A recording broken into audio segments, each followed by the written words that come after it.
I'm proper emotional. My t-shirt says broadly fine. I'm not even remotely fine. I've just watched Elvis, the film, and I really didn't expect to sob my heart out at the end, but I did. To be honest, I'm still processing. There's part of me that's like, no, do your review tomorrow, but I tend to do them as I come straight out, so they're all fresh and raw and occasionally full of mistakes and nonsensical. But I shall try and review this coherently. I don't know where to start. Okay, so I'll start here. I was at work today and I was chatting to one of my faves in the aisles. It's a young lad at work who I have a lovely chat to. He's nearly 20, which basically means he's half my age, which is really depressing. But he's an absolute poppet and I love talking to him. Lovely, lovely lad. And we often talk about films because clearly I'm incapable of talking about anything else. And I said I was going to see Elvis, and he said, I don't, like, he wasn't dismissive at all, but he's like, I don't really know that much about him. He's like, I know he was really famous and I know people really loved him. He was a singer and that's about it really. And I went, do you know how he died? And he thought for a moment and he went, on the toilet? And I was like, yeah, okay. So that was the extent of his knowledge about Elvis. Mine is, I mean, I know more than that, but nowhere near. I mean, there's so much in this film that I didn't know. Elvis Presley died in 1977 on a toilet. Suspected heart attack, pills, overdose, whatever. And he was dead at 42. So he was actually dead 4 years before I was born. But I've always known who he is, because how can you not? It's Elvis Presley. Like, everybody knows who he is. So yeah, I've always known who he is and I like some of his songs, but I've never been like a fan per se. I very much enjoy the use of Elvis music in the Disney film Lilo and Stitch, which is 20 years old this year. Oh, so it was made in the same year that me mate at work was born. Oh God. And obviously then there was the remix of A Little Less Conversation a few years ago. Again, it'll be a decade ago at least, where once again he was put in the public consciousness. But I think people just know Elvis, and they might know like Jumpsuit Elvis, or they might know like Young Elvis. So to make a biopic of his life like this is no easy task, and obviously people have played Elvis on screen before, but this is like the definitive. And I genuinely can't think of anybody else who could have done this story justice, who done a better job of telling the story than Baz Luhrmann. Baz Luhrmann is famous for his visual style, his use of music.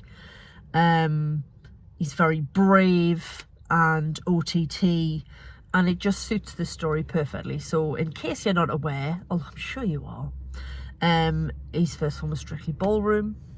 He directed Romeo and Juliet, the version with Claire Danes and Leonardo DiCaprio, that I still love to this day. And then he did Moulin Rouge, which had a similar effect on me emotionally in the cinema. I definitely cried more at Moulin Rouge. I was an absolute disgrace. I was blowing my nose on receipts out of my purse because I didn't have tissues. I wasn't quite that bad tonight. So he's definitely got a style. Some people aren't keen on the way he works. I remember my dad trying to watch Moulin Rouge and the just opening sequence was just too hectic for him. And he was like, oh God, I'm not watching this. Put it off. And there's definitely a lot of that flair in this film.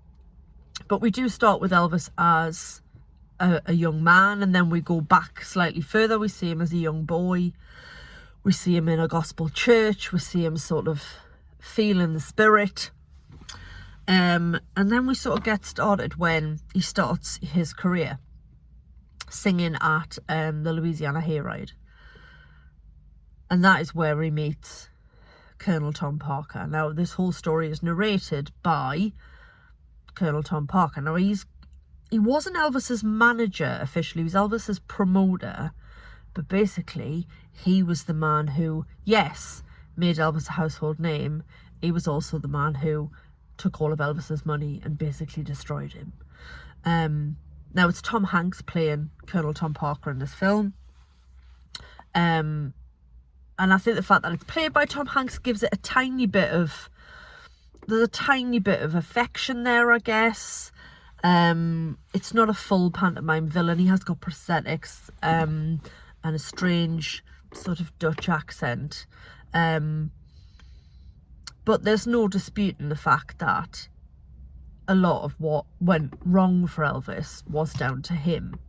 And what this film sort of does is show you that he was never interested in the music. He didn't know anything about music. He was a carnival con man. His shtick was just to part people from their money as quickly as possible, which, you know, got to earn a living.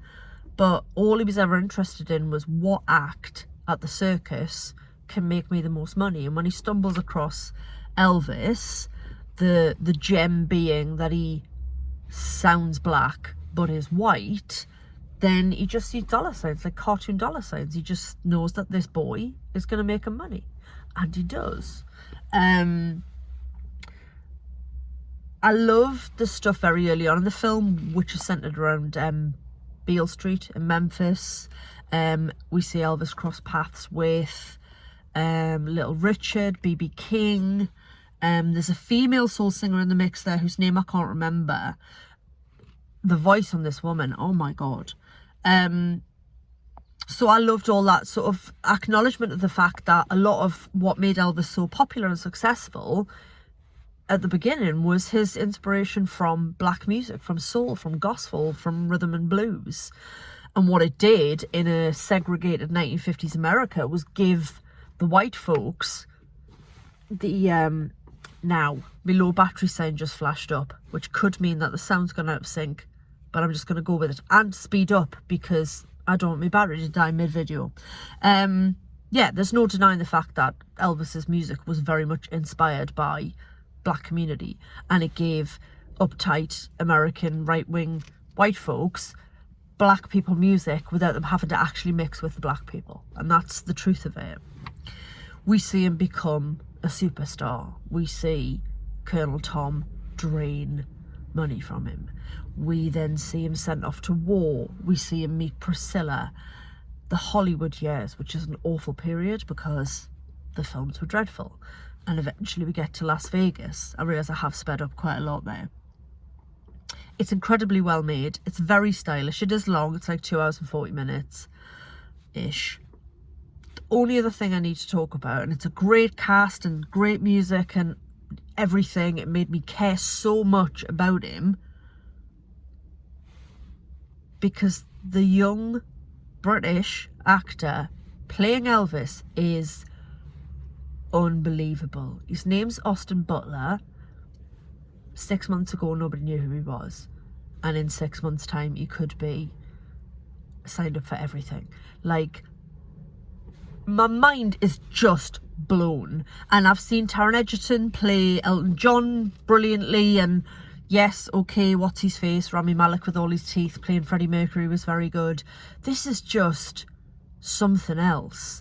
And the thing with Elvis was the sex appeal, you know, that he made women just absolutely lose their minds. And I look at Elvis and I think, well, yeah, okay, but he didn't look so great towards the end. But everything about Austin Butler, there's just this... I don't even know how to quantify it. He is beautiful. And when you watch him perform, I totally understand. I know I'm not watching actual Elvis, but you keep forgetting that. You can actually forget that you're not watching Elvis. Everything's there, just that charisma, that sex appeal, that talent, that energy. And even when you get to the Vegas stuff, the very beginning of the Vegas stuff, before he's trapped there and he's sick of it, you're watching him perform and I'm like, this is incredible. I was absolutely loving it. And I've seen clips of Elvis in Vegas and all the moves and all this sort of stuff. But when I watched Austin Butler do it in the film, channeling Elvis, I was like, oh, you're right, okay, I get that. I've seen it parodied, but to see it in front of the audience and to see him perform and love performing was just incredible. Like, the guy's insane. Just phenomenal. I've hit 10 minutes. I'm going on. I loved it. It's fantastic. It made me cry. Austin Butler's like a genuine superstar. There was loads of other great actors in it. Everybody who played musicians and singers was superb. I can't recommend it highly enough. And even if you're like me, you're like, no, I'm not really bothered about Elvis.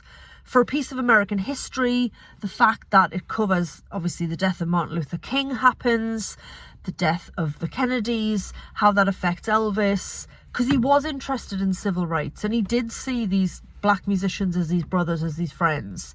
So when Dr. King's killed, he feels that really deeply.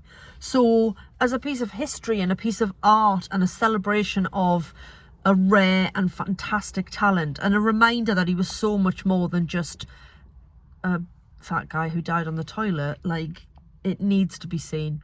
It is absolutely superb. I loved it. I've got to stop talking. Go and see Elvis. That's it. I'm done. Katie out, man. Bye-bye.